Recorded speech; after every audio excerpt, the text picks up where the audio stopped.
Hello everyone, welcome back to our YouTube channel RNCC Nursing Online Coaching and Test Series।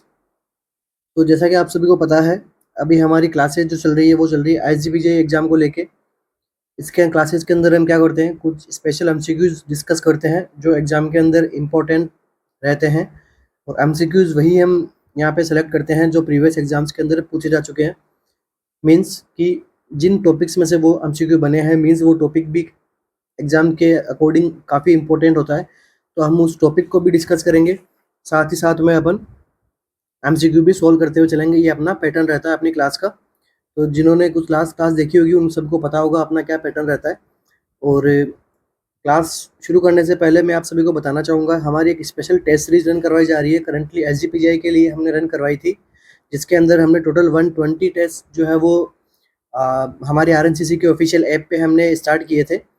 और अभी हम start कर रहे हैं अपनी जो PGI एग्ज़ाम है उसके लिए, जो हम अपनी टेस्ट सीरीज़ को स्टार्ट करवा रहे हैं आफ्टर द SGPGI एग्ज़ाम। तो आप उसको भी आप कंसिडर कर सकते हो। हमने प्राइस दोनों की एकदम अफोर्डेबल रखी है, ताकि जो भी नीडी स्टूडेंट है, जो भी सीरियस पढ़ाई करने वाले स्टूडेंट्स हैं, वो अपनी प्रिपरेशन को और अच्छा बनाएं। MCQs भी काफ़ी इंपॉर्टेंट होते हैं सॉल्व करना, तभी आपको अपना रियल टाइम आपको जो है वो पता लगेगा भाई आपको कितना नॉलेज है। शुरू करते हैं आज की अपनी क्लास को। तो देखिए, फर्स्ट MCQ हमारा, voluntary rejection of unacceptable thoughts और feeling from conscious awareness is called. ठीक है, यहाँ पे क्या बताया गया है कि आप क्या कर रहे हो, वॉलेंट्रीली आप रिजेक्ट कर रहे हो किसको, अनएक्सेप्टेबल थॉट्स को और फीलिंग्स को। ठीक है, फ्रॉम कॉन्शियस अवेयरनेस। ठीक है, हमारी जो कॉन्शियस अवेयरनेस होती है उसके अंदर से हम खुद क्या कर रहे हैं, अनएक्सेप्टेबल जो हमारे थॉट्स हैं, हमारी जो फीलिंग्स हैं, उनको हम जानबूझ के या फिर वॉलेंटरली हम कुछ उसके अंदर क्या कर रहे हैं, इनको अवॉइड करते हैं। ठीक है, इनको रिजेक्ट करते हैं इन थॉट्स को। लाइक कुछ भी बुरे विचार अपने मन में आते हैं, उनको हम ऐसे सोचते हैं कि नहीं नहीं, ये हमारे थॉट में नहीं आना चाहिए। तो उस प्रोसेस को हम क्या कहते हैं, सप्रेशन, सब्स्टिट्यूशन, सब्लिमिशन या फिर symbolisation. Voluntary rejection of unacceptable thoughts or feeling from conscious awareness is called suppression, substitution, sublimation or symbolization। तो देखिए, इसका जो करेक्ट आंसर जो होगा वो रहेगा ऑप्शन नंबर ए, सप्रेशन। ठीक है, इसको हम क्या कहेंगे, सप्रेशन। ठीक है, हम खुद उसको क्या कर रहे हैं, वॉलंटरीली रिजेक्ट कर रहे हैं, उसको हम खुद सप्रेस कर रहे हैं। ठीक है, इसको हमने क्या कह दिया, सप्रेशन। इजी लैंग्वेज में इसको समझे तो अपन ऐसे समझ सकते हैं, trying to forget or not thinking about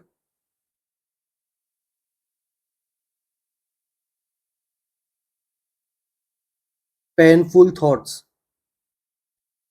ऐसे थॉट्स जो हमें डिस्टर्ब करे, हमें दर्द पहुंचाए, तो ऐसे थॉट्स को क्या करना है, हमें अवॉइड कर रहे हैं, उसको हम खुद उसको ट्राई कर रहे हैं अवॉइड करने की, तो इसको हम क्या बोलते हैं, सप्रेशन। इसके अंदर देखिए एक वर्ड आया है, इसको आपको ध्यान में रखना है, कॉन्सियसली। ठीक है, हम खुद जानबूझ के कर रहे हैं। एक और वर्ड होता है क्या, अनकॉन्सियसली।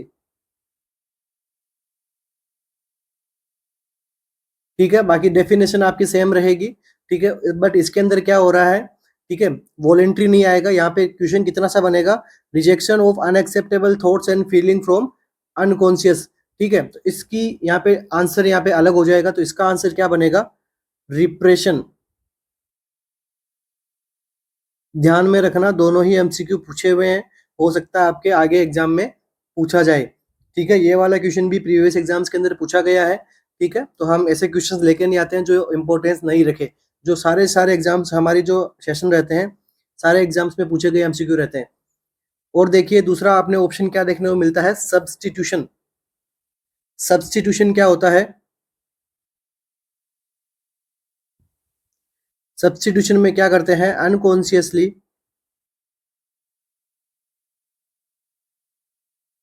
अनएक्सेप्टेबल गोल्स, एक्शन या फिर इमोशंस को रिप्लेस कर देना, रिप्लेस्ड टू एक्सेप्टेबल, ठीक है, इसको हम क्या बोलते हैं, सब्स्टिट्यूशन। तो एग्जाम्पल के लिए अपन देख सकते हैं, स्टडी में जो फेल हुआ बच्चा रहता है, वो क्या करता है, वो क्या कहता है, वो स्पोर्ट में अच्छा है, ठीक है। स्टडी के बारे में उससे पूछते हैं, स्टडी में वो इतना अच्छा नहीं है, बट वो किसका आंसर देता है कि हाँ मैं स्पोर्ट में बहुत अच्छा हूँ, ये वो। तो ये क्या होता है, सब्स्टिट्यूट मीन्स क्या हो गया, हमारा जो खुद से अनएक्सेप्टेबल गोल्स है, हम जिसमें अच्छा नहीं कर पा रहे हैं, ठीक है, उसके लिए हम क्या कर रहे हैं, कुछ हम उसके लिए अपन दूसरा कुछ ऐसा काम करते हैं जो कि सोसाइटी में एक्सेप्टेबल हो, इसको हम क्या कहते हैं, स्पोर्ट। और दूसरा क्या होता है, सब्लिमिशन, ठीक है। ये दोनों ही थोड़ा सिमिलर वर्ड है, इनमें कंफ्यूजन होती है, ठीक है। ये तो हो गया सब्स्टिट्यूट। सब्स्टिट्यूट का आप सिंपल लैंग्वेज में समझे तो एक चीज में अगर हम अच्छे नहीं है, तो हम उसकी जगह क्या करते हैं, दूसरी चीज को हम इतना अच्छा कर देते हैं कि उसके अंदर हम हमारी अच्छाई दिखने लगती है लोगों को, ठीक है। लाइक जैसे सचिन तेंदुलकर, वो स्टडी में इतने अच्छे नहीं थे, बट वो क्रिकेट में ज्यादा अच्छे थे, ठीक है। या लाइक कोई बच्चा है, वो पढ़ाई में इतना अच्छा नहीं है, बट वो रनिंग में अच्छा है, तो ये क्या हो गया, सब्स्टिट्यूट उसने अपना कर दिया, ठीक है। दूसरा क्या है, सब्लिमिशन। सब्लिमिशन में क्या होता है, सोशियली अनएक्सपेक्टेड बिहेवियर को, आइडियाज को, थॉट को change into socially accepted behaviour, ठीक है। मतलब क्या हो गया, ऐसा कुछ काम कर रहे हैं, वो क्या है, सोसाइटी के लिए एक्सेप्टेबल नहीं है, बट हम उसके लिए क्या करते हैं, अभी पहले हम ऐसा कुछ करते थे जो सोसाइटी के लिए एक्सेप्टेबल नहीं है, बट अभी हम ऐसा कुछ क्या कर रहे हैं जो सोसाइटी के लिए एक्सेप्टेबल हो, ठीक है। Like for example, thief become priest, ठीक है। जो कोई भी चोरी करने वाला जो पर्सन है, वो क्या बन जाता है, वो प्रिस्ट बन जाता है, पूजा पाठ करने वाला, भगवान में भक्ति करने वाला, या फिर ईश्वर गॉड वगैरह जिनमें बिलीव करने वाला बन जाता है, जो कि इसके वैल्यूज क्या हो जाती है, फिर बाद में सोसाइटी में क्या हो जाती है, एक्सेप्टेबल हो जाती है, ठीक है। इसने क्या कर दिया, अपना सब्लिमिशन कर दिया, ठीक है। या फिर जो थीफ है, वो क्या हो गया, उसने एक स्टडी करके उसने अपना जो है वो ड्रीम जो पा लिया, ठीक है। मतलब कुछ सोसाइटी में एक्सेप्टेबल बिहेवियर उसने शुरू कर दिया, तो ये क्या होता है, सिब्लिमिशन। नेक्स्ट क्या है, सिंबलाइजेशन। मीनिंग हो गया क्या इसका, use of symbols to express things, ठीक है। हम हमारी कुछ चीजों को बताने के लिए हम क्या करते हैं, सिंबल्स का यूज करते हैं, उसको हम क्या कहते हैं, सिंबलाइजेशन। तो हमारा फर्स्ट क्वेश्चन का आंसर क्या हो गया, सप्रेशन। सप्रेशन मीन्स क्या हो गया, वॉलंटरी रिजेक्शन कर रहे हैं, किसके द्वारा, हमारे कॉन्शियस माइंड के द्वारा। और अगर अनकॉन्शियसली अपन करेंगे तो वो किसके द्वारा होगा, रिप्रेशन। इसके बाद में क्या था, सब्स्टिट्यूट। जो अगर कोई स्टूडेंट स्टडी में अच्छा नहीं है, तो उसने क्या कर दिया, स्पोर्ट के अंदर अच्छा काम कर दिया, ठीक है। नेक्स्ट सब्लिमिशन, सोशियली अनएक्सेप्टेबल को सोशियली एक्सेप्टेबल में बदल दिया, ठीक है। ये हो गया हमारा sublimation and symbolization, okay. Next MCQ हमारा, the professional value of nursing that describe the right to self determination is called, ठीक है। प्रोफेशनल वैल्यूज ऑफ नर्सिंग के अंदर हम डिस्क्राइब करते हैं कि राइट टू सेल्फ डिटर्मिनेशन, ठीक है, इसका क्या मतलब है, राइट टू सेल्फ डिटर्मिनेशन हम किसे कहते हैं। ऑप्शन क्या है, एल्ट्रुइज्म, डिग्निटी, इंटीग्रिटी, या फिर autonomy. The professional value of nursing that describe the right to self-determination is called altruism, dignity, integrity, या फिर autonomy। तो देखिए, राइट टू सेल्फ डिटर्मिनेशन का क्या मतलब होता है, ऑटोनोमी, ठीक है। Right to self determination means autonomy. अब देखिए बाकी के ऑप्शंस क्या है, एल्ट्रुइज्म। एल्ट्रुइज्म का मतलब क्या हो गया, कुछ भी सोसाइटी के लिए हम क्या कर रहे हैं, कुछ भी वेलफेयर कर रहे हैं, ठीक है, कुछ भी अच्छा काम कर रहे हैं, तो उसको हम क्या कहते हैं, एल्ट्रुइज्म की प्रोसेस है, ठीक है। या फिर किसी भी पर्सन के लिए, उसके लिए उसको अच्छा महसूस कराना, ठीक है, वो क्या होता है, कौन सी प्रोसेस होती है, एल्ट्रुइज्म। Next dignity. डिग्निटी का क्या मतलब होता है, मेंटेन रेस्पेक्ट टू अदर्स, ठीक है, दूसरों की रेस्पेक्ट को मेंटेन करना है, फिर पेशेंट की रेस्पेक्ट को मेंटेन करना, ठीक है, उसको हम क्या बोलते हैं, डिग्निटी। इंटीग्रिटी, इंटीग्रिटी का मतलब क्या क्या होता है, कंबाइंड। ठीक है, सिंपल लैंग्वेज में अपन एक्सप्लेन कर रहे हैं, इसकी एक्चुअल डेफिनेशन हो सकता है आपको बुक्स में अलग मिले। इंटीग्रिटी का मतलब क्या होता है, इंटीग्रेट होना, एक दूसरे के साथ में मिलकर रहना, उसको हम क्या बोलते हैं, इंटीग्रिटी। इस क्वेश्चन का आंसर क्या हो जाएगा, ऑटोनोमी। पूछा गया एमसीक्यू है, इसका answer autonomy. Next MCQ, which of the below is a mortality indicator. Mortality indicator कौन सा है, नीचे दिए ऑप्शंस में से, disability rate, crude death rate, incidence rate या फिर प्रिवेलेंस रेट। मोर्टालिटी इंडिकेटर के बारे में पूछा है अपन से, तो कौन सा इंडिकेटर एक मोर्टालिटी इंडिकेटर है। तो देखिए, मोर्टालिटी मीन्स मृत्यु दर, okay. Morbidity means disease condition होना किसी पर्सन को, वो morbidity rate and mortality rate. ठीक है, मोर्टालिटी मीन्स मृत्यु दर एंड उसमें डिजीज होने वाली। तो देखिए इसके अंदर आंसर क्या रहेगा हमारा, क्रूड डेथ रेट। ठीक है, क्रूड डेथ रेट एक क्या है, मोर्टालिटी इंडिकेटर है। तो ठीक है, क्रूड डेथ रेट को अपन समझने से पहले अपन क्या समझते हैं, मोर्टालिटी इंडिकेटर क्या होता है, या फिर मोर्टालिटी रेट क्या होती है, क्या मतलब होता है इसका, frequency of occurrence of death in specific geographic area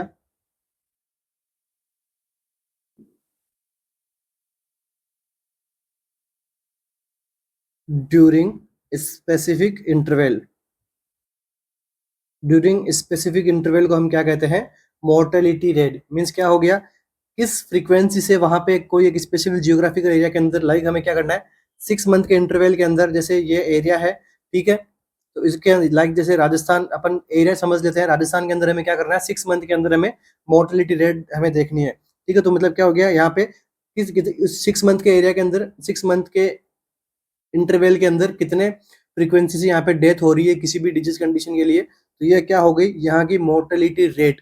okay, अब इसके अंदर क्या आता है, क्रूड डेथ रेट। हमारा ऑप्शन नंबर बी क्या है, क्रूड डेथ रेट। तो यहाँ पे इसका क्या फॉर्मूला होता है, फॉर्मूला एक बार पूछा गया है, टोटल टोटल रेजिडेंट डेथ, इस जियोग्राफिकल लोकेशन में जो लोग रहते हैं उनकी total death upon total population. और देखिए यहाँ से क्वेश्चन बनता है कि इसको किससे मल्टीप्लाई करते हैं, तो मल्टीप्लाई करते हैं लैख से। ठीक है, मल्टीप्लाई बाय 1 लाख। ओके, तो यहाँ से देखिए इसी से क्वेश्चन बनता है, कई बार एग्जाम में डायरेक्ट इसी से क्वेश्चन बना लेता है कि इसको मल्टीप्लाई किससे करते हैं, क्रूड डेथ रेट को। ठीक है, या फिर इसके डायरेक्ट फॉर्मूले को भी पूछ लेता है। तो ये क्या हो गया हमारा, क्रूड डेथ रेट। इसके बाद में क्या है, डिसेबिलिटी रेट। तो डिसेबिलिटी रेट को अंदर अपन किसको देखते हैं, डेली। डिसेबिलिटी रेट में डिजीज एडजस्टेड लाइफ ईयर के अंदर हम इसको काम में लेते हैं। इसके बाद में देखिए क्या है, इंसिडेंस रेट। सेकंड क्या है, प्रिवेलेंस। ठीक है, अब देखिए दोनों से एमसीक्यू बना हुआ है। इंसिडेंस के अंदर क्या होता है, कोई भी डिजीज कंडीशन है उसके सबसे पहली बार जो फिर न्यू केसेज आते हैं उसको हम किसके अंदर रखते हैं, इंसिडेंस केस के अंदर। ठीक है, न्यू केसेस को। और प्रिवेलेंस के अंदर क्या रखते हैं, new plus old cases of disease के अंदर हम किस में रखते हैं, प्रिवेलेंस में रखते हैं। एमसीक्यू बना हुआ है, डेफिनेशन पूछी जाती है इसके अंदर, एम्स में भी पूछते हैं इसके बारे में। तो जो आईजीबीजीआई पीजीआई एम्स वगैरह जो एग्जाम देंगे तो उन सभी के लिए ये सेशन इंपॉर्टेंट है। Next MCQ, the term MRSA MRSA in bacteriology stand for. MRSA की फुल फॉर्म यहाँ पे पूछी गई है। ऑप्शन ए क्या है, multi drug resistance staphylococcus aureus, b methicillin resistance streptococcus aeruginosa, c methicillin resistant staphylococcus aureus, या फिर मेथिसिलिन रिएक्टिव स्टेफाइलोकोकस ओरियस। तो कौन सी इसकी बेस्ट फुल फॉर्म रहेगी, पूछा गया एमसीक्यू है। तो देखिए इसका जो आंसर रहेगा वो क्या रहेगा, मेथिसिलिन रेसिस्टेंस स्टेफाइलोकोकस ओरियस। ठीक है, तो ये कंडीशन इसके अंदर क्या होता है, मेथिसिलिन या फिर जो पेनिसिलिन ग्रुप की हमारी जो, या फिर स्पेशली अपन बात करें तो किसकी, एंटीबायोटिक्स। ठीक है, एंटीबायोटिक्स इसके रेसिस्टेंस हो जाती है इस बैक्टीरिया के। बैक्टीरिया कौन सा, स्टेफाइलोकोकस ओरियस। ठीक है। बैक्टीरिया भी कौन सा, स्टेफाइलोकोकस ऑरियस मेनली इसको कॉज करता है, इसीलिए इसके नाम में स्टेफाइलोकोकस ऑरियस है। तो इसके अंदर क्या होता है, ये एंटीबायोटिक से रेसिस्टेंस हो जाता है। ओके। नेक्स्ट एमसीक्यू, जो भी आईवी ड्रग यूजर्स होते हैं उनमें ये जो है वो कंडीशंस देखने को मिलती है। Next MCQ, a scale that cannot be used to assess a subject for a mood disorder. ठीक है, मूड डिसऑर्डर को असेस करने के लिए यहाँ पे कुछ स्केल्स हैं, उनमें से एक स्केल ऐसी है जो कि मूड डिसऑर्डर को असेस करने के लिए यूज में नहीं ली जाती है। ये कौन सी स्केल होगी, Wakefield questionnaire, Hamilton rating scale, Beck inventory या फिर एडिनबर्ग इन्वेंट्री। कौन सी स्केल है जो मूड डिसऑर्डर्स को असेस करने के लिए काम में नहीं ली जाएगी।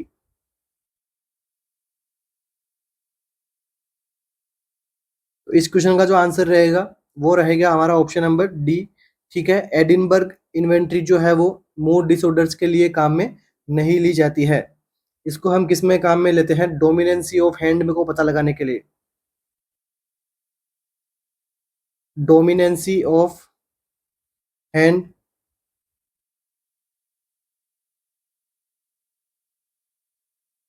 Activity everyday. ठीक है, इसको हम ऐसे पेशेंट्स के अंदर काम में लेते हैं जो एक्टिविटी करते हैं और उनके अंदर कौन सा, लाइक जैसे अगर किसी पर्सन को लाइक ब्रेन इंजरी हुई है, ठीक है, या फिर किसी पर्सन को साइकोलॉजिकल इंजरी है।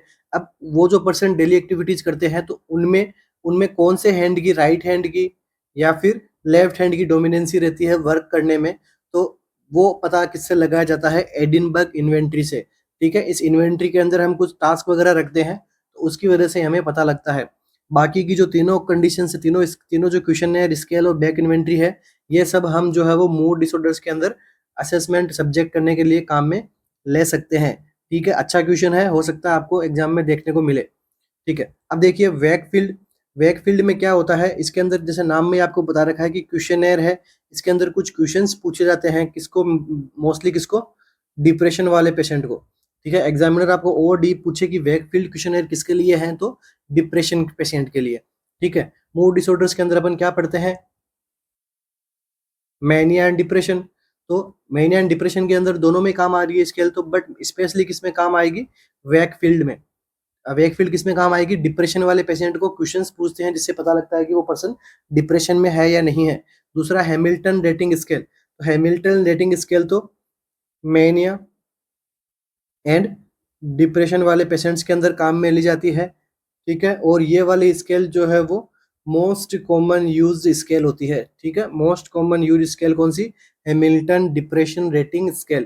ठीक है, नेक्स्ट एमसीक्यू क्या, क्वेश्चन क्या, ऑप्शन क्या है, बैक इन्वेंट्री।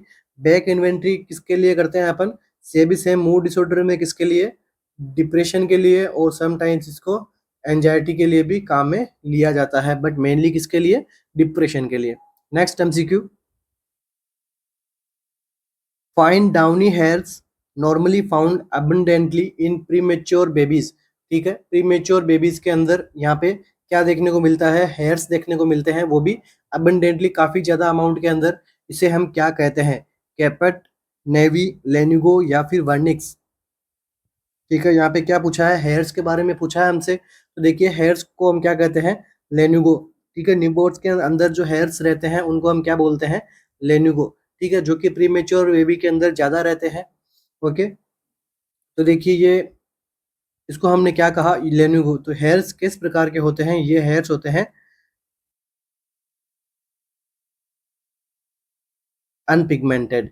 ठीक है, अनपिगमेंटेड हेयर्स होते हैं जो न्यूबॉर्न बेबी की कवर, जो प्रीमेच्योर बेबी होते हैं उनकी पूरी बॉडी को कवर करते हैं। और जो बेबी मैच्योर होता है, मैच्योर होकर जिसकी डिलीवरी होती है, तो ये हेयर्स जो है वो उसके फेस से, उसकी चेस्ट से, तो वहां से जो है वो रिमूव हो जाते हैं। ठीक है, बट अगर प्रीमेच्योर बेबी है तो उसके यहाँ पे भी हेयर्स देखने को मिलते हैं ज्यादा मात्रा में। नेक्स्ट यहाँ पे क्या दिखा, क्या बताया गया है, कैपट। तो कैपट हमने पढ़ाई था, कैपट सक्सीडेनम और कैपट इम्सिफेल हिमेटोमा। ठीक है, सक्सीडेनम और हिमेटोमा। ठीक है, जो फ्लूइड है वो क्या करता है, सक्सेसफुली क्रॉस सुचर लाइन। ठीक है, उसको हम क्या बोलते हैं, कैपेट सक्सीडेनम। ठीक है, सक्सेसफुली, सक्सीडेनम, सक्सी मीन सक्सेसफुली, याद रखने के लिए आपको। दूसरा क्या है, नेवी। नेवी का क्या मतलब होता है, बर्थ मार्क्स। ठीक है। न्यूबॉर्न्स बेबी के ऊपर बर्थ मार्क्स होते हैं, जैसे नेवियस फ्लेमस, नेवियस वेस्कुलोसस, ठीक है। तो स्पाइडर एंजियोमा, तो ये सारे जो बर्थ मार्क्स होते हैं ये किस में आते हैं, नेवी के अंदर। नेक्स्ट आपको क्या दिया गया है, वर्निक्स। तो वर्निक्स का पूरा नाम क्या है, कैसियोसा।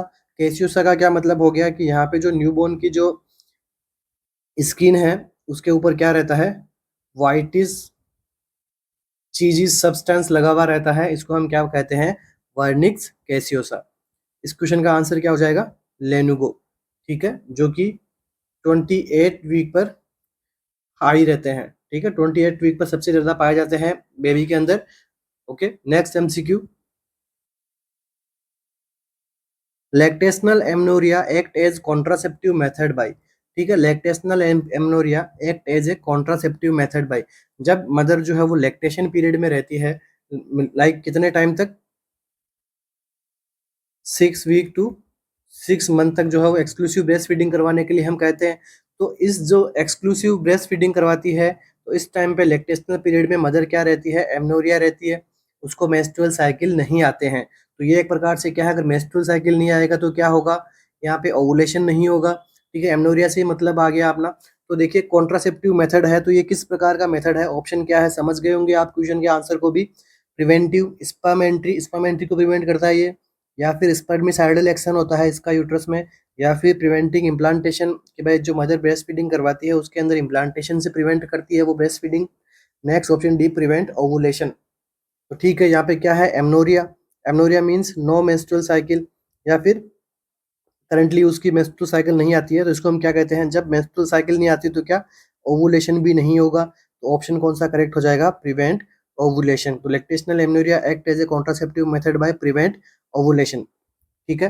अब देखिए ओवुलेशन के लिए क्या रिक्वायर होता है, ओवुलेशन रिक्वायर क्या रहता है, एस्ट्रोजन। तो जो मदर लैक्टेशन में रहती है, लैक्टेटिंग मदर, इनके अंदर क्या रहता है, एस्ट्रोजन का अमाउंट कम रहता है, ठीक है। एस्ट्रोजन भी क्या करता है, मेंस्ट्रुअल साइकुलेशन, मेंस्ट्रुअल साइकिल को रेगुलेशन का काम करता है, तो यहाँ पे मेंस्ट्रुअल साइकिल है जो टाइम पे नहीं आती है, ठीक है। एस्ट्रोजन की डिक्रीज है तो कोई प्रकार का यहाँ पे ओवुलेशन नहीं देखने को मिलेगा। फिर देखिए प्रिवेंटिंग स्पर्म एंट्री, तो स्पर्म एंट्री को प्रिवेंट करने के लिए किस प्रकार का कॉन्ट्रासेप्टिव मेथड काम में लेंगे हम, बैरियर मेथड, ठीक है। बैरियर में जैसे कॉन्डम, टुडे, वेजाइनल स्पंज वगैरह जो है, इनको हम काम में लेते हैं, जो क्या करते हैं, स्पर्म एंट्री को प्रिवेंट करते हैं। नेक्स्ट स्पर्मिसाइडल एक्शन, तो कुछ जेल्स होती है, तो कुछ हार्मोनल बेस्ड कॉन्ट्रासेप्टिव्स वगैरह होते हैं, तो ये क्या करते हैं, स्पर्मिसाइडल, साइडल मीन्स किल करने का काम करती है। नेक्स्ट प्रिवेंटिंग इम्प्लांटेशन, इम्प्लांटेशन को प्रिवेंट करने के लिए क्या रहता है हमारे पास में, कॉपर टी वगैरह। तो ये सब चीजें क्या करती है, इम्प्लांटेशन को प्रिवेंट करती है। तो आप समझ गए होंगे इस क्वेश्चन का आंसर कैसे होगा, prevent ovulation. Next MCQ, positive Brudzinski and Kernig signs are indicative of, ठीक है, काफी अच्छा क्वेश्चन है, मेनिंजाइटिस काफी इंपॉर्टेंट है, पूछा जाता है कई बार। हेमिप्लेजिया, पेरिफेरल न्यूरोपैथी, मेनिंजाइटिस, या फिर अल्कोहल इंटॉक्सिकेशन। तो देखिए इसका करेक्ट आंसर क्या होगा, मेनिंजाइटिस। सभी बच्चों को ये पता होगा कि positive Brudzinski and Kernig sign, क्योंकि काफी अच्छा एमसीक्यू है, फेवरेट एमसीक्यू है एग्जामिनर्स का। मेनिंजाइटिस टॉपिक भी काफी फेवरेट है। तो देखिए थोड़ा अपन डिस्कस कर लेते हैं किसके बारे में, मेनिंजाइटिस के बारे में, काफी इंपॉर्टेंट टॉपिक है। तो देखिए मेनिंजाइटिस, तो मेनिंजाइटिस के अंदर क्या होता है,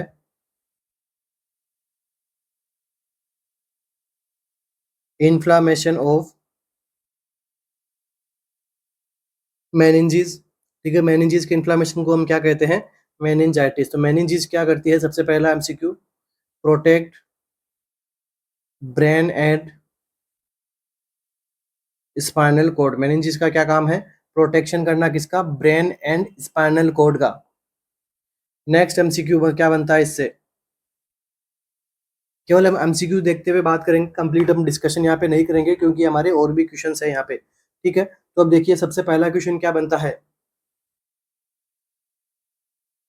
एमसीक्यू पूछा हुआ एग्जाम में, क्या है most common meningitis below 5 year of age. 5 साल से छोटा बच्चा है और उसके अंदर क्या हो रहा है, मेनिंजाइटिस हो रहा है, तो किस प्रकार का मेनिंजाइटिस है ये? इसके अंदर क्या होता है, बैक्टीरियल मेनिंजाइटिस। ठीक है, इसका रेस्पॉन्सिबल कौन है इसके लिए, बैक्टीरियल मेनिंजाइटिस। तो अब हम थोड़ा डिस्कस कर लेते हैं किसके बारे में, बैक्टीरियल मेनिंजाइटिस से एमसीक्यू क्या बनता है। तो देखिए, बैक्टीरियल मेनिंजाइटिस के अंदर क्या होता है, इसका भी मोस्ट कॉमन पॉजिटिव एजेंट क्या है, ये पूछा हुआ है। बैक्टीरियल मेनिंजाइटिस किस में कॉमन होता है, less than 5 year of age वाले बच्चों में कॉमन होता है क्या, बैक्टीरियल मेनिंजाइटिस। तो बैक्टीरियल मेनिंजाइटिस में भी क्या होता है, मोस्ट कॉमन पॉजिटिव एजेंट क्या रहता है इसका, H influenzae type B bacteria. ठीक है, मोस्ट कॉमन कोज क्या है, H influenzae type B bacteria. ठीक है, या फिर एग्जामिनर आपसे क्या पूछेगा, एच इन्फ्लुएंजा। इसके बाद में और क्या क्या हो सकते हैं,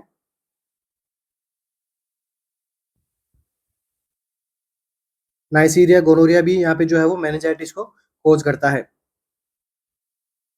अब देखिए एग्जामिनर में क्या क्वेश्चन बनता है, रूट ऑफ ट्रांसमिशन, मेनिंजाइटिस जो है वो फैलता कैसे है, तो मेनिंजाइटिस कैसे फैलता है,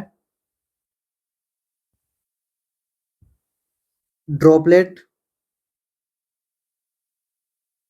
कॉन्टैक्ट से। ठीक है, ड्रॉपलेट इन्फेक्शन या फिर कॉन्टैक्ट से जो है वो मेनिंजाइटिस जो है वो फैल सकता है। मेनली किससे फैलता है ये, ड्रॉपलेट इन्फेक्शन से। ठीक है, ड्रॉपलेट कॉन्टैक्ट से, जो ड्रॉपलेट्स हैं, ठीक है, जो एयर्स के अंदर जो ड्रॉपलेट है वो हमारे जो कॉन्टेक्ट में आती है, ठीक है, 1% और 100%, तो क्या हो सकता है, ड्रॉपलेट इन्फेक्शन जो है स्प्रेड हो सकता है। और कॉन्टेक्ट भी कैसा, डायरेक्ट कॉन्टेक्ट में अगर हम आए तो स्प्रेड होने की संभावना रहती है यहाँ पे मेनिंजाइटिस की। अभी क्या एमसीक्यू बनेगा इसका, डायग्नोसिस से एमसीक्यू बनता है। नेक्स्ट, डायग्नोसिस से क्या एमसीक्यू बनता है, डायग्नोसिस करते कैसे हैं, तो लंबार पंचर से। ठीक है, मोस्ट कॉमन डायग्नोसिस क्या है इसका, लंबर पंक्चर। इसके अंदर हम क्या करते हैं, सीएसएफ एनालिसिस करते हैं। अब देखिए बैक्टीरियल मेनिंजाइटिस की अपन बात करते हैं तो इसके अंदर सीएसएफ के अंदर हमें क्या देखने को मिलेगा, सबसे पहले तो क्या देखने को मिलेगा, इंक्रीज डब्ल्यूबीसी काउंट। एमसीक्यू बनता है इससे, ध्यान में रखना, इंक्रीज डब्ल्यूबीसी काउंट देखने को मिलेगा। इसके बाद में देखिए बैक्टीरियल मेनिंजाइटिस है तो सीएसएफ का जो कलर कैसा रहेगा, कलर कैसा रहेगा यहाँ पे, क्लाउडी कलर रहेगा। साथ साथ में आईसीपी इंट्राक्रैनियल प्रेशर भी है वो कैसा रहेगा, बढ़ा हुआ रहेगा। इसके बाद में बैक्टीरियल मेनिंजाइटिस के अंदर क्या होता है, प्रोटीन जो है वो बढ़ जाएगी, कितनी बढ़ जाएगी, मोर देन 100 mg/dl जो है वो प्रोटीन यहाँ पे देखने को बढ़ी हुई देखने को मिलती है। एमसीक्यू पूछा हुआ है। इसके बाद में एक और एमसीक्यू बना था एक बार यहाँ से, कि जो बैक्टीरियल मेनिंजाइटिस में है जो ग्लूकोज का लेवल कैसा रहेगा, तो यहाँ पे क्या देखने को मिलता है, डिक्रीज ग्लूकोज लेवल। ठीक है, ग्लूकोज लेवल डिक्रीज देखने को मिलेगा, कितने से डिक्रीज, 40 mg/dl तक। ठीक है, इससे भी डिक्रीज देखने को मिलता है बैक्टीरियल मेनिंजाइटिस, क्योंकि बैक्टीरिया को ग्रोथ करने के लिए किसकी रिक्वायरमेंट होती है, ग्लूकोज की। तो ये क्या हो गया हमारा कंप्लीट यहाँ पे बैक्टीरियल मेनिंजाइटिस। अभी बात कर लेते हैं वायरल मेनिंजाइटिस की। वायरल मेनिंजाइटिस की, ठीक है, अपन जरा डीप में नहीं जाएंगे। वायरल मेनिंजाइटिस को अपन क्या कहते हैं, एसेप्टिक मेनिंजाइटिस। तो इसके अंदर कौन कौन से वायरस आते हैं mostly, mumps, paramyxo virus, herpes virus, ठीक है, एक्सेट्रा। तो ये कुछ वायरसेज हैं जो कोज करते हैं। इनके अंदर देखिए स्पेशली क्या होता है, यहाँ पे जो है वो डिक्रीज क्या देखने को मिलता है, प्रोटीन, एंड इंक्रीज क्या देखने को मिलता है, ग्लूकोज। ठीक है, इंक्रीज मीन्स रिले, यहाँ पे जो ग्लूकोज का लेवल है वो डिक्रीज नहीं देखने को मिलेगा, नियर बाय नॉर्मल या फिर स्लाइटली यहाँ पे इंक्रीज देखने को मिलता है। ठीक है, नेक्स्ट, मेनिंजाइटिस का टाइप क्या है, ट्यूबरकुलर मेनिंजाइटिस।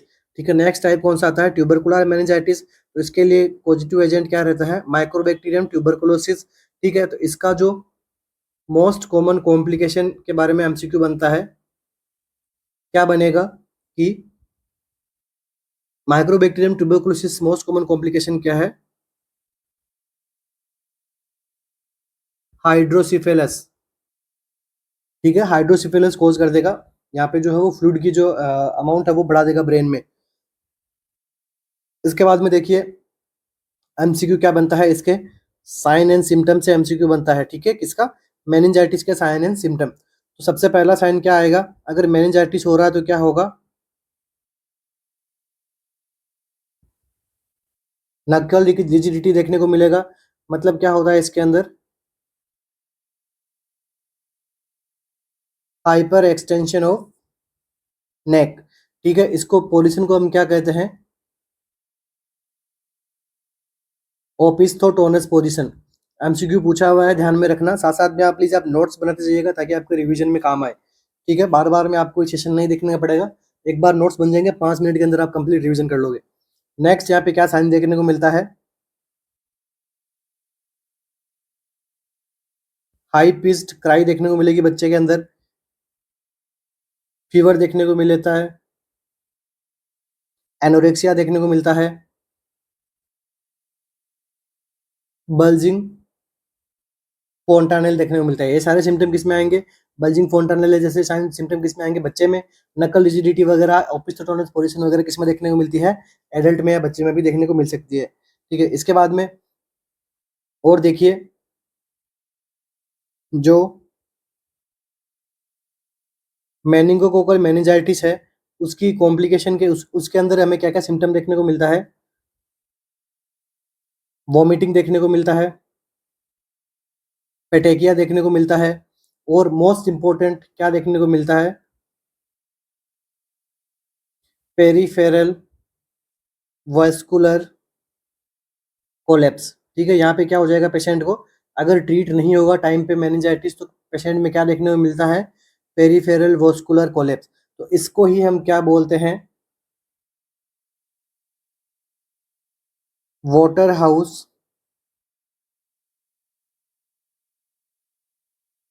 फ्रीडिक्सन सिंड्रोम। ठीक है, तो एक बार एग्जाम के अंदर ये डायरेक्ट नाम पूछा था एम्स के अंदर कि मेनिंजाइटिस की क्या कॉम्प्लिकेशन हो सकती है, तो वाटर हाउस फ्रीडिक्सन सिंड्रोम। तो इस सिंड्रोम के अंदर क्या होता है, बॉडी के अंदर पेरिफेरल वास्कुलर कोलैप्स देखने को मिलता है। ठीक है, जिसकी वजह से जो है वो वोमिटिंग वगैरह होती है, पेशेंट को टेपेटेकिया देखने को मिलता है, स्किन में रैशेज हो जाएंगे यहाँ पे। तो ये क्या कहलाता है, वाटर हाउस फ्रीडिक्सन सिंड्रोम। और देखिए मेनिंजाइटिस से और क्या एमसीक्यू बनते हैं, मेनिंजाइटिस वाले पेशेंट को हम क्या रखते हैं, आइसोलेशन में रखते हैं। आइसोलेशन कौन सा होना चाहिए, ये एक बार एमसीक्यू बनता है तो रेस्पिरेटरी आइसोलेशन में। ठीक है, आइसोलेशन भी कौन सा, रेस्पिरेटरी आइसोलेशन के अंदर। कब रखते हैं, first 24 hours after antibiotics are started. ठीक है, एंटीबायोटिक्स स्टार्ट होने से पहले 24 घंटे पहले से हमें क्या करना है, इसको आइसोलेशन में रखना, स्टार्ट कर देना है। इसके बाद में देखिए ड्रॉपलेट प्रिकॉशन को मेंटेन करना है। और इसकी मेनिंजाइटिस की ड्रग ऑफ चॉइस की अपन बात करते हैं तो क्या होती है, पेनिसिलिन। ठीक है, पेनिसिलिन जो है वो इसकी ड्रग ऑफ चॉइस के अंदर काम आ जाएगी। ये तो हो गई क्या, फर्स्ट ड्रग ऑफ चॉइस। अगर एग्जामिनर आपसे पूछे पेनिसिलिन यहाँ पे ऑप्शन में नहीं दे तो क्या क्या देखने को मिलता है, ceftriaxone, second drug of choice. ठीक है, तो ये कुछ एमसीक्यू है जो मेनिंजाइटिस से बनते हैं। इसके बाद में देखिए क्वेश्चन में हमारे दो साइन और दे रखे हैं।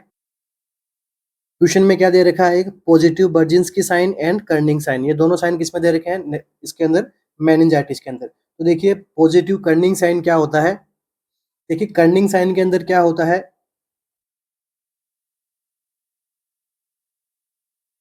Inability to extend leg. ठीक है, पेशेंट का जो लेग है वो एक्सटेंड नहीं कर पाएगा, कब नहीं कर पाएगा, व्हेन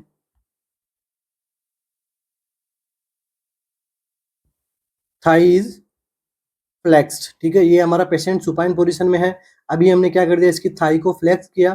फ्लेक्स कितना कर दिया, 90 डिग्री फ्लेक्स कर दिया। 90 डिग्री फ्लेक्स करने के बाद में इसका ये क्या है, इसका लेग है। अब इस लेग को क्या करते हैं, हम एक्सटेंशन में करते हैं। ठीक है, बट पेशेंट का जो लेग है वो एक्सटेंड नहीं होगा। क्यों नहीं होगा, क्योंकि यहाँ पे जो है वो पेशेंट को जो है वो पेन फील होता है मेनिंजिस के अंदर। तो ये कौन सा हो गया, कर्निंग साइन। देखिए कर्निंग साइन और नी, याद रखने के लिए के से कर्निंग साइन, के से नी, ठीक है। नी की स्पेलिंग कैसे शुरू होती है? के से। तो देखिए नी का यहाँ पे प्रॉपर तरीके से एक्सटेंशन नहीं हो पाएगा, तो कौन सा साइन हो गया? Corning sign. दूसरा साइन कौन सा है? बर्जिंस्की साइन। तो देखिए बर्जिंस्की साइन में क्या होता है, जब हम पैसिवली नेक का फ्लेक्शन करवाते हैं, मतलब पैसिवली मीन्स कोई एग्जामिनर जो है वो नेक का फ्लेक्शन करवाता है, तो क्या होता है पेशेंट के अंदर?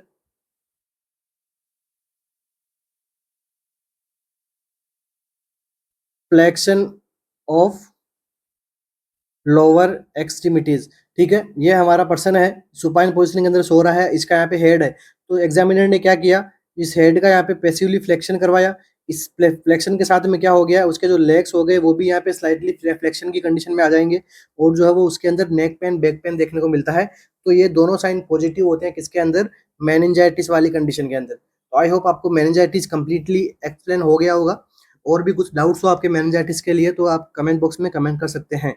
और अगर आपको वीडियो भी अच्छा लग रहा हो तो प्लीज़ आप लाइक ज़रूर करके जाइएगा, और चैनल को सब्सक्राइब भी कर दीजिएगा। नेक्स्ट एमसीक्यू हमारा, अच्छा इसके अंदर देखिए hemiplegia, peripheral neuropathy and alcohol intoxication.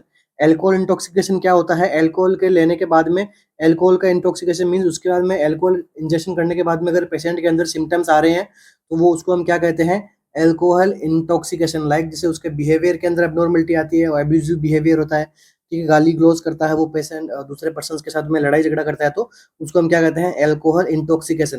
दूसरा पेरिफेरल न्यूरोपैथी। पेरिफेरल न्यूरोपैथी में क्या होता है, जो पेरिफेरल नर्वस सिस्टम होता है वो क्या हो जाता है? डैमेज हो जाता है। तो इसकी वजह से क्या होता है, यहाँ पे पेशेंट का बैलेंस अच्छे से नहीं बना पाता है, टिंगलिंग सेंसेशन, बर्निंग पेन होते हैं पेशेंट्स के जो अफेक्टेड एरियाज के अंदर, उसको हम क्या बोलते हैं? Peripheral neuropathy. और हेमीप्लेजिया, हेमीप्लेजिया क्या? पैरालिटिक कंडीशन हो जाती है पेशेंट की बॉडी के अंदर। इसके कुछ टाइप्स होते हैं, हेमीप्लेजिया, डाइप्लेजिया, मोनोप्लेजिया, पैराप्लेजिया, क्वाड्रिप्लेजिया। तो कुछ टाइप्स हैं, वो हम फिर कभी पढ़ेंगे, ठीक है। नेक्स्ट एमसीक्यू हमारा, an example of positive feedback mechanism in our bodies. एक हमारी बॉडी के अंदर एग्जाम्पल कौन सा है जो क्या है? पॉजिटिव फीडबैक मैकेनिज्म आता है। पॉजिटिव फीडबैक मीन्स उस, लाइक सपोज ये कोई थिंग है, इस थिंग के हमारी बॉडी में आने से बॉडी की एक्टिविटीज को किसने क्या कर दिया? बढ़ा दिया। या फिर कोई स्पेशल ऑर्गन की एक्टिविटीज को इसने क्या कर दिया? बढ़ा दिया। उसको उसको क्या दिया? उसको पॉजिटिव फीडबैक दिया। पॉजिटिव फीडबैक मीन्स आप कुछ काम करो, कुछ काम करने के लिए उसको क्या कर दिया? उसको एनकरेज कर दिया। इसको हम क्या बोलते हैं? Positive feedback mechanism. Simple language में समझेंगे, कॉम्प्लिकेशन नहीं करेंगे। इसको हम क्या बोलते हैं? Positive feedback mechanism. और नेगेटिव फीडबैक मैकेनिज्म में क्या होता है, लाइक किसी एंजाइम ने किसी ऑर्गन का फंक्शन करना डिक्रीज करवा दिया, तो ये क्या हो गया? उसका नेगेटिव फीडबैक मैकेनिज्म। तो कौन सा ऐसा एग्जांपल है, वो क्या है? पॉजिटिव फीडबैक मैकेनिज्म है। Baroreceptor mechanism, temperature regulation, regulation of thyroid hormone, और ऑक्सीटोसिन इन चाइल्ड बर्थ। कौन सा मैकेनिज्म एक पॉजिटिव फीडबैक मैकेनिज्म है?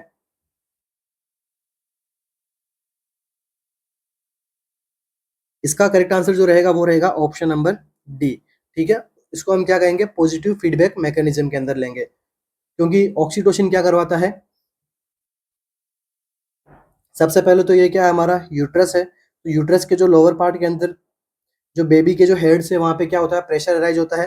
प्रेशर अराइज होने से जो स्टिमुलस मिलता है वो किसको मिलता है? पिट्यूटरी ग्लैंड को। पिट्यूटरी ग्लैंड से क्या निकलता है? ऑक्सीटोसिन। ऑक्सीटोसिन आया कहाँ पे?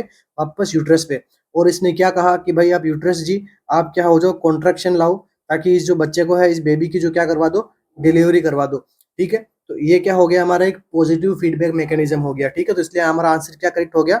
Option number D. नेक्स्ट क्या है? Baroreceptor mechanism. आप सभी को पता है बैरोरिसेप्टर मैकेनिज्म कैसे काम करती है, नहीं पता तो अपन शॉर्ट के अंदर, इजी लैंग्वेज के अंदर समझ में आना चाहिए, किताबी भाषा तो बहुत सी पढ़ी है। तो देखिए बैरोरिसेप्टर मैकेनिज्म के अंदर क्या होता है, जब कभी भी अपनी जो हाई ब्लड प्रेशर जो है वो देखने को मिलता है, तो यहाँ पे क्या होता है, हमारे नेक एरियाज के अंदर क्या प्रेजेंट रहते हैं? बैरोरिसेप्टर प्रेजेंट रहते हैं। जो हार्ट के जो आउटा के पास में क्या प्रेजेंट रहते हैं? बैरोरिसेप्टर प्रेजेंट रहते हैं, जो असेस करते हैं कि बीपी कितनी है, क्या है, किस हिसाब से चल रही है। तो जब कभी भी हाई बीपी होती है तो ये बेरोरिसेप्टर्स क्या करते हैं, बीपी को रेगुलेशन करके बीपी को क्या करते हैं, डिक्रीज करवा देते हैं, नियर टू नॉर्मल करवाने में हेल्प करते हैं। तो ये क्या हो गया, नेगेटिव फीडबैक मैकेनिज्म है। टेम्परेचर रेगुलेशन भी जब बढ़ता है तो उसको नॉर्मल करवाया जा सकता है, और रेगुलेशन ऑफ थायराइड हार्मोन भी जब डिक्रीज होता है, बढ़ता है, तो इसको भी रेगुलेशन करते हैं। बट ऑक्सीटोसिन का हमेशा हमेशा पॉजिटिव मैकेनिज्म रहेगा, क्योंकि ये क्या करेगा, यूट्रस का कॉन्ट्रैक्शन को बढ़ाएगा ही बढ़ाएगा, ये कभी भी यूट्रस के कॉन्ट्रैक्शन को कम नहीं करता ऑक्सीटोसिन, इसलिए oxytocin is the correct answer. Next MCQ, if palpating the tragus और auricle cause pain the problem is, ठीक है, क्या पूछा है आपसे, ये क्या है, हमारा ईयर है, ठीक है, ईयर का ये वाला कौन सा पार्ट हो गया, ट्रेगस, और ये वाला कौन सा पार्ट हो गया यहाँ पे, ओरिकल वाला पार्ट। तो अब इसको हम क्या कर रहे हैं, यहाँ पे पाल्पेट कर रहे हैं। तो इसको पाल्पेट करने से पेशेंट को क्या हो रहा है, वहाँ पे पेन हो रहा है पेशेंट को, तो ये क्या है, साइनसाइटिस है, फेरिंजाइटिस है, ओटाइटिस एक्सटर्ना है, या फिर ओटाइटिस मीडिया है।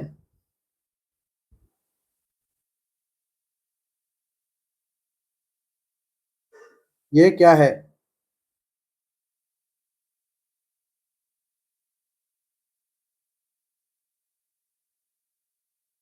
तो देखिए ओरिकल किसका पार्ट है, ओटाइटिस ईयर का पार्ट है, तो ईयर के अंदर भी एक्सटर्नल पार्ट है, तो ओटाइटिस एक्सटर्ना, ठीक है, इसका आंसर क्या हो जाएगा, ओटाइटिस एक्सटर्ना।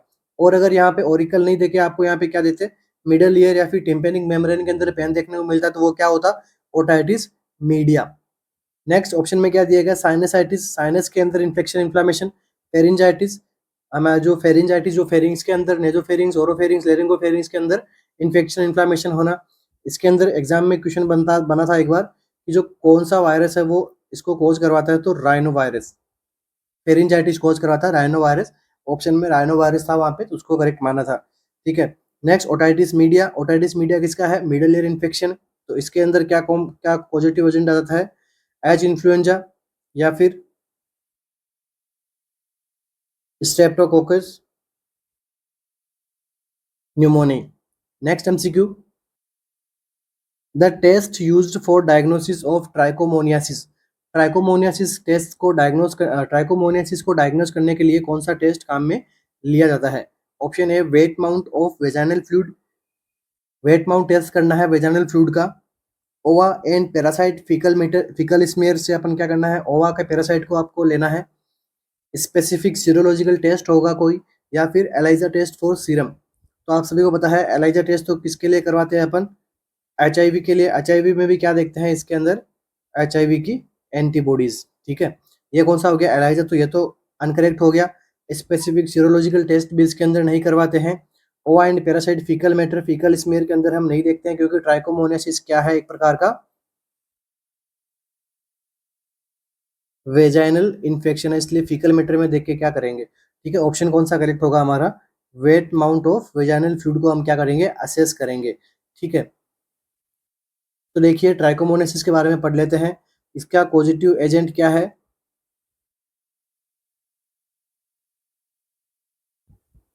ट्राइकोमोनास वेजाइनलिस, ठीक है। ट्राइकोमोनास वेजाइनलिस क्या है, इसका पॉजिटिव एजेंट है, पूछा गया एमसीक्यू है। कौन सी कैटेगरी के हैं ये,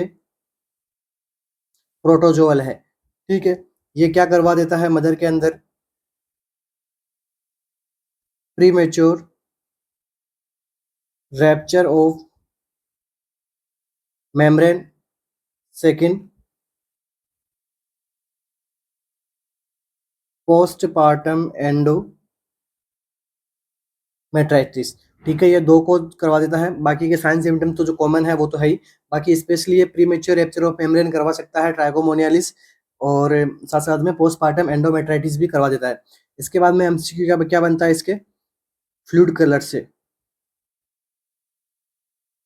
ट्राइकोमोनियस वेजाइनलिसिस का कलर कैसा आएगा, अगर आएगा तो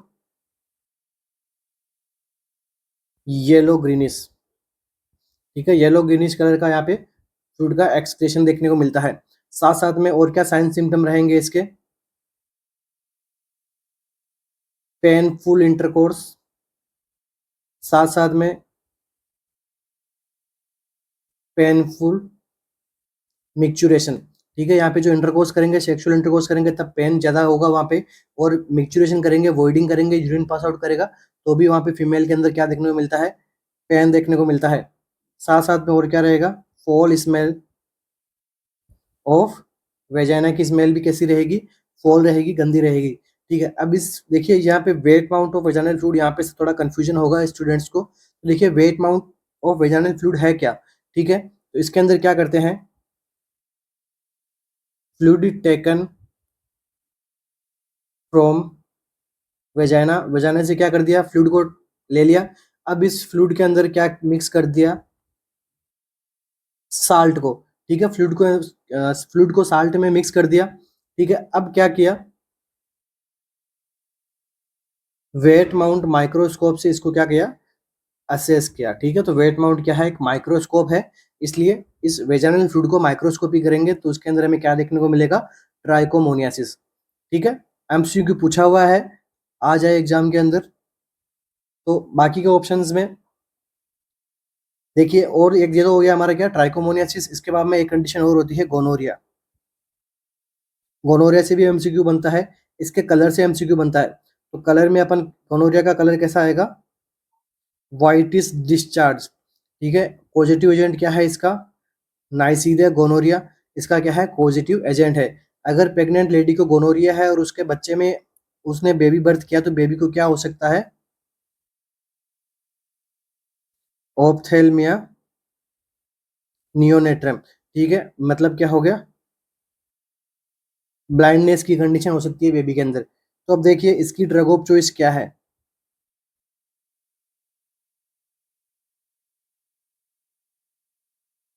सेफ्ट्राइक्सोन। ठीक है, सेफ्ट्राइक्सोन हम दे सकते हैं नाइसीरिया गोनोरिया वाले कंडीशन में। एंड ट्राइकोमोनियासिस की ड्रग ऑफ चॉइस क्या है, ये एग्जाम में पूछी गई है एक बार, एमसीक्यू यहाँ पे लगा देता हूँ। ट्राइकोमोनियासिस की क्या है, मेट्रोनिडाजोल। ठीक है, ध्यान में रखना, गलत नहीं करके आना प्लीज। तो ट्राइकोमोनियासिस एंड गोनोरिया किस प्रकार की कंडीशंस में आती है, सेक्सुअल ट्रांसमिटेड डिजीज के अंदर आता है ये सब कुछ। नेक्स्ट एमसीक्यू,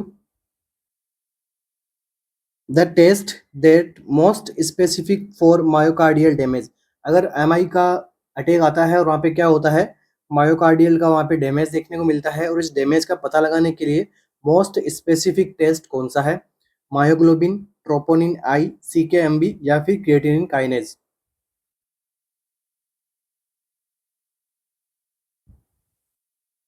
कौन सा टेस्ट है जो मोस्ट स्पेसिफिक रहेगा मायोकार्डियल डैमेज का पता लगाने के लिए। इस क्वेश्चन का आंसर रहेगा, क्या रहेगा, ट्रोपोनिन आई। ठीक है, ट्रोपोनिन आई काफी बार एमसीक्यू बनता है इससे, तो troponin I is the most confirm answer. तो देखिए ट्रोपोनिन क्या होता है,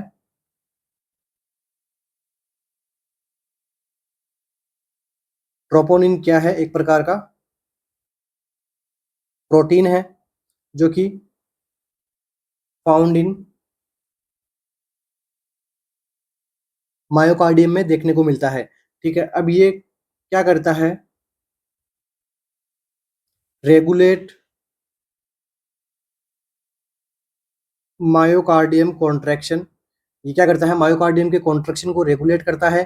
ठीक है, इसलिए इसको यहाँ पे मोस्ट स्पेसिफिक साइन डायग्नोसिस के अंदर हम लेते हैं ट्रोपोनिन आई। ठीक है, ट्रोपोनिन के यहाँ पे कितने आइसोमर्स देखने को मिलते हैं, आइसोमर्स का मतलब क्या हो गया, कितने टाइप यहाँ पे देखने को मिलता है, तो troponin I, troponin C and troponin T. ठीक है, ICT, troponin I, troponin C and troponin T. ठीक है, तो यहाँ पे ट्रोपोनिन आई जो है वो मोस्ट स्पेसिफिक है। ठीक है, ट्रोपोनिन आई, आईसीटी में आई को यहाँ पे मोस्ट इंपॉर्टेंट यहाँ पे माना गया है, स्पेसिफिक मार्कर माना गया है। ठीक है, इसके बाद में क्या अपन बात कर लेते हैं मायोग्लोबिन की। तो देखिए मायोग्लोबिन क्या है, एक प्रकार का हीम प्रोटीन है। ठीक है, मायोग्लोबिन क्या है, हीम प्रोटीन है। फंक्शन क्या हो गया, help to transport oxygen, oxygen के ट्रांसपोर्ट में हेल्प करती है। साथ साथ में और कहाँ देखने को मिलता है ये, found in cardiac and skeletal muscles, cardiac and skeletal muscles के अंदर भी देखने को मिलता है। नेक्स्ट क्या है, सीकेएमबी। तो सीकेएमबी भी क्या है, देखिए CKM भी ये इसके भी कुछ आइसो एंजाइम्स होते हैं। कौन कौन से होते हैं? CKMM, CKMB and CKBB। ठीक है, CKMM, CKMB and CKBB। CKMM कहाँ देखने को मिलता है? स्केलेटल मसल्स के अंदर ये मिलता है। दूसरा CKMM हार्ट के अंदर, और थर्ड वन ये कहाँ देखने को मिलता है? ब्रेन के अंदर ये फाउंड होता है। ठीक है, अब इससे क्या MCQ बनेगा अगर बनेगा तो?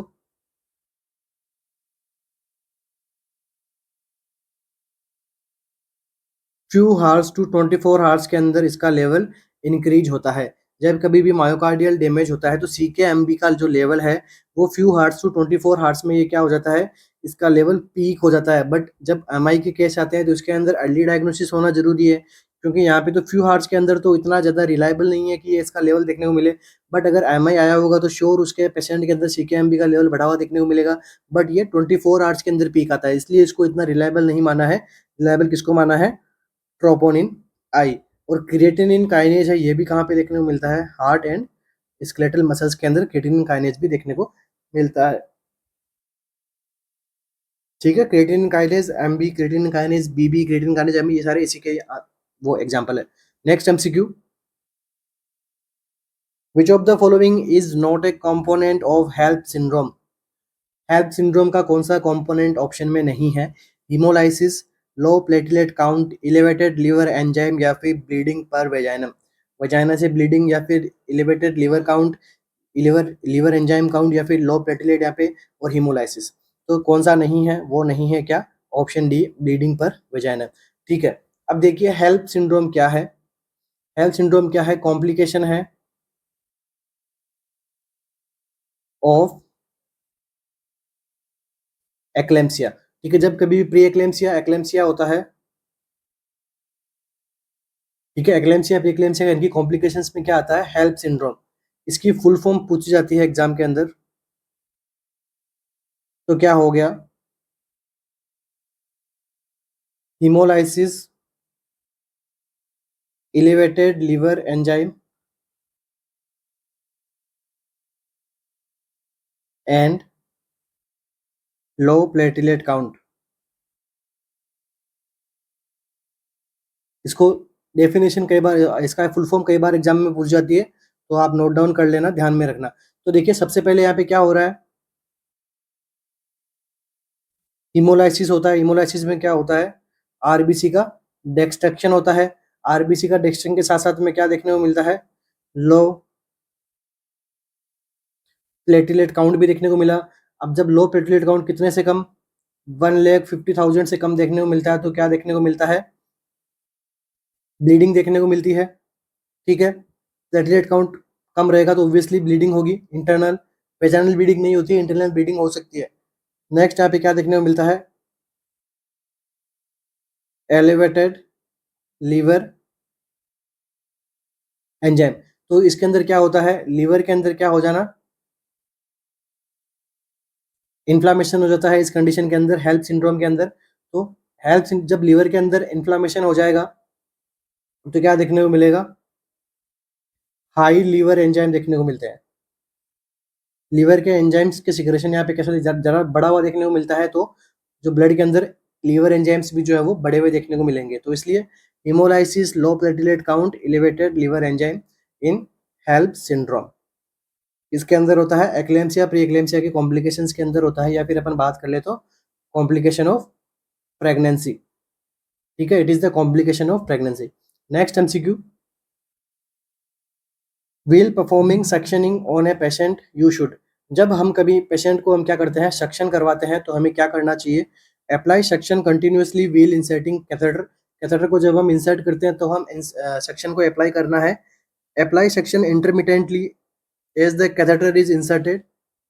Option C, perform suction on the patient for longer than 10 second each time, या फिर D, oxygenated the patient's lung before and after suctioning procedure. Simple question है, आंसर क्या रहेगा? ऑप्शन नंबर डी, ऑक्सीजनेटेड करना है 100% O2 से, उसको क्या करना है? ऑक्सीजन देना है सक्शन करने के बाद में और सक्शन करने के पहले, दोनों टाइम पे उसको क्या करना है? 100% O2 से उसको क्या करना है? ऑक्सीजनेटेड करना होता है हमें। नेक्स्ट, कभी भी सेक्शन को डालते टाइम सेक्शन को नहीं करना है, ठीक है, निकालते टाइम करना है, ठीक है।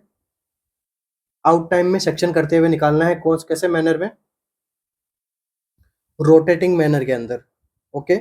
Next, apply section intermittently, catheter insert के टाइम पे तो करना ही नहीं है, और कभी भी हमें not longer than 10 second, 10 second से ज़्यादा टाइम के लिए सेक्शन नहीं करना है, ठीक है। इसी के साथ ही आज की अपनी क्लास को कंप्लीट करते हैं। आशा करता हूँ कि आपको वीडियो लेक्चर काफ़ी अच्छा लगा हो।